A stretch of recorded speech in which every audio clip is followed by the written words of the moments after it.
I never imagined that a hunting trip to Alaska could turn into a nightmare, but that's precisely what happened to me and my friends. It was supposed to be a thrilling adventure, a chance to bond and share stories around a campfire. Instead, it became a harrowing experience that still haunts my dreams to this day. We arrived in Alaska with high hopes, eager to explore the rugged wilderness and hunt for the elusive moose. Our group consisted of 4 friends: Mike, Mark, Sarah, and myself, John. We were all experienced hunters, or so we thought. Alaska, however, had a way of humbling even the most seasoned outdoorsmen. We had booked a cabin deep in the Alaskan wilderness, miles away from civilization. The cabin was rustic with no electricity, running water, or cell phone signal. It was perfect for a rugged hunting trip, or so we believed. The first few days went well.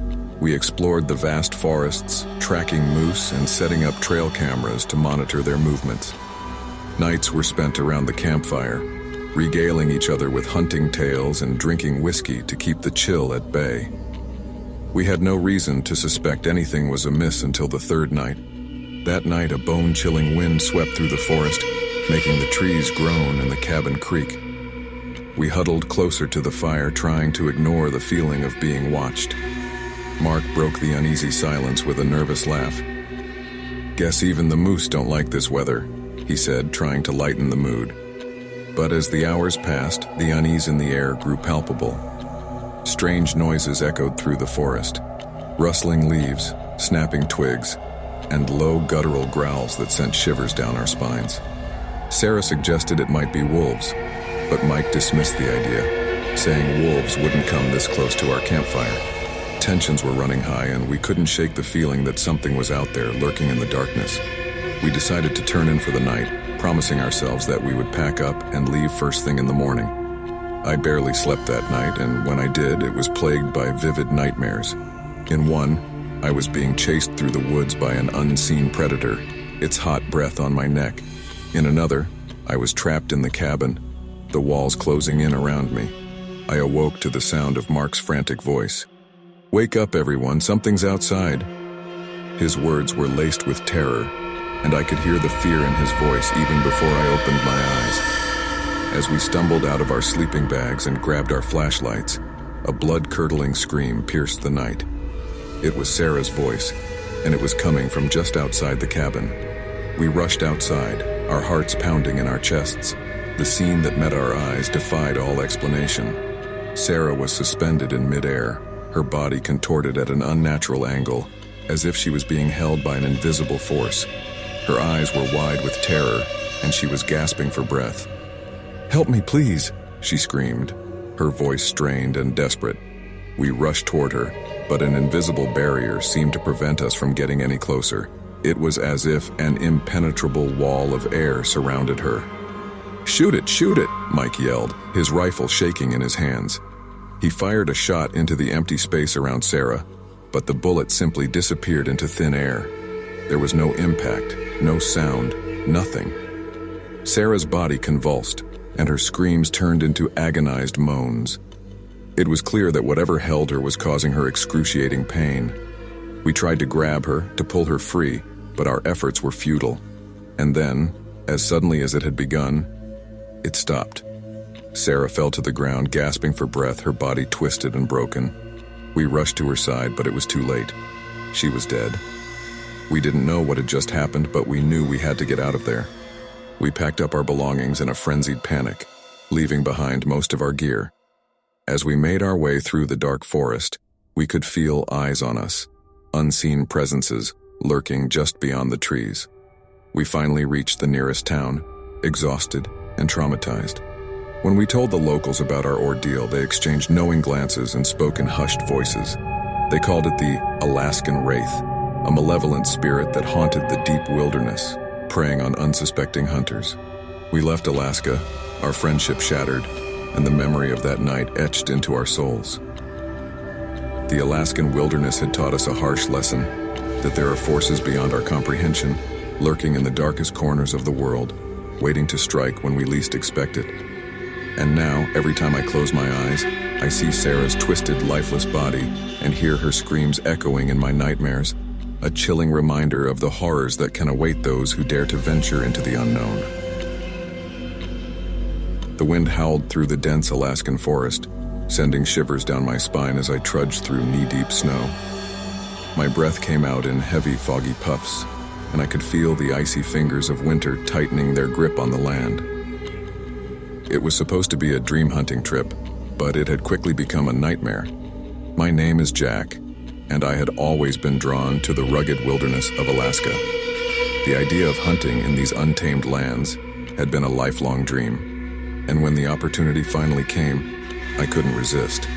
I'd hired a local guide named Mark, a burly, bearded man who seemed to know the wild like the back of his hand. But as the days went by, I began to doubt his expertise.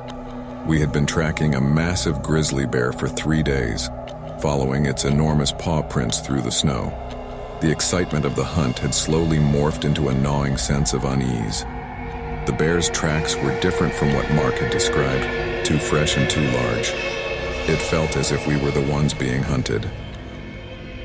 On the 4th morning, I woke up to find Mark huddled by the fire, his eyes bloodshot and his hands trembling.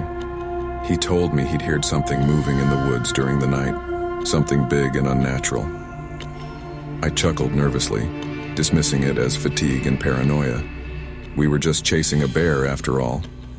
But as we continued our pursuit, the feeling of being watched grew stronger. It was as if unseen eyes were constantly on us, and the forest seemed to close in, as if it wanted to swallow us whole. Mark, normally confident and brimming with bravado, became increasingly anxious. He kept glancing over his shoulder and muttered under his breath about strange sounds he couldn't identify. By the 5th night, our campfire was burning low, casting eerie shadows that danced across the trees. I couldn't shake the feeling that we were not alone. I tried to convince myself it was just the isolation and the harsh wilderness playing tricks on my mind. But then, Mark's voice trembled as he whispered, "Jack, don't move." I froze, my heart pounding in my chest.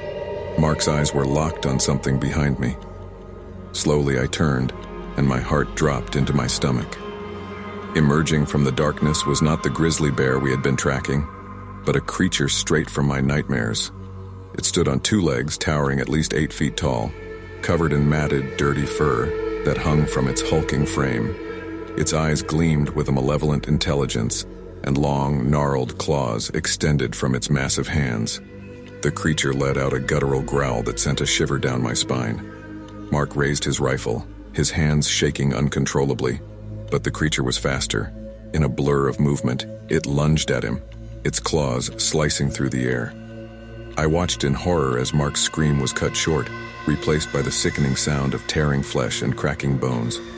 His lifeless body fell to the ground, blood staining the snow crimson. I backed away, stumbling over fallen branches and rocks, my mind racing with fear and disbelief. I had to get out of there, had to escape this nightmare. I ran blindly through the forest, branches whipping at my face and snow crunching underfoot. But no matter how fast I ran, the creature was always just behind me, its hot breath on my neck. It toyed with me, letting me think I had a chance to escape, only to close in when I least expected it. I could hear its raspy breath, smell its rancid odor, and feel the ground shake with its heavy footsteps. Hours turned into days as I wandered through the endless wilderness, my body growing weaker with each passing moment. I couldn't sleep, couldn't eat, couldn't escape the relentless pursuit of the creature. It was as if the very forest itself had become a prison, and I was its unwilling inmate. I eventually stumbled upon a dilapidated cabin, its windows shattered, and its door hanging off its hinges. Desperation pushed me inside, and I barricaded myself in, hoping the creature couldn't break through. As the night descended, I huddled in a corner, clutching a rusted shotgun I had found. The cabin was haunted by ghostly whispers, and the walls seemed to close in on me. Shadows danced and flickered, and I could hear the creature's guttural growls and snarls just outside. I knew I couldn't stay here forever, but I had no idea how to escape this nightmare. Days turned into weeks, and I lost all sense of time. I survived on meager supplies I found in the cabin and drank melted snow to quench my thirst. The creature never left. a constant presence in the shadows, a reminder that escape was impossible. And then, one fateful day, as I peered out through a cracked window, I saw something that made my blood run cold. Another hunting party, much like ours, had ventured into the woods. I watched in helpless horror as the creature stalked them, its eyes gleaming with malevolence. I knew I had to do something, to warn them, to prevent them from sharing our gruesome fate. With trembling hands, I wrote a desperate message on a piece of paper, hoping it would somehow reach them. I opened the cabin door, my heart pounding, and flung the paper out into the snow. As the hunting party approached the cabin, I watched from the shadows, praying they would see the message. Their flashlights illuminated the words scrawled in blood-red ink. "Beware the woods. Run. Don't look back." They hesitated for a moment, glancing around in confusion, but then they turned and fled, leaving their gear behind. The creature let out a furious roar, but it was too late. The hunters were gone, and the forest fell silent. With the distraction of the newcomers, I seized my chance and fled the cabin, running as fast as my weakened legs would carry me. I didn't stop until I reached civilization, and even then, I couldn't shake the feeling of being watched. I never went back to Alaska, and I never hunted again. The wilderness I had once longed to conquer had shown me its true face, a place of terror and nightmares. And the memory of that creature, that relentless hunter, haunted my every waking moment, a reminder that some horrors are better left undiscovered.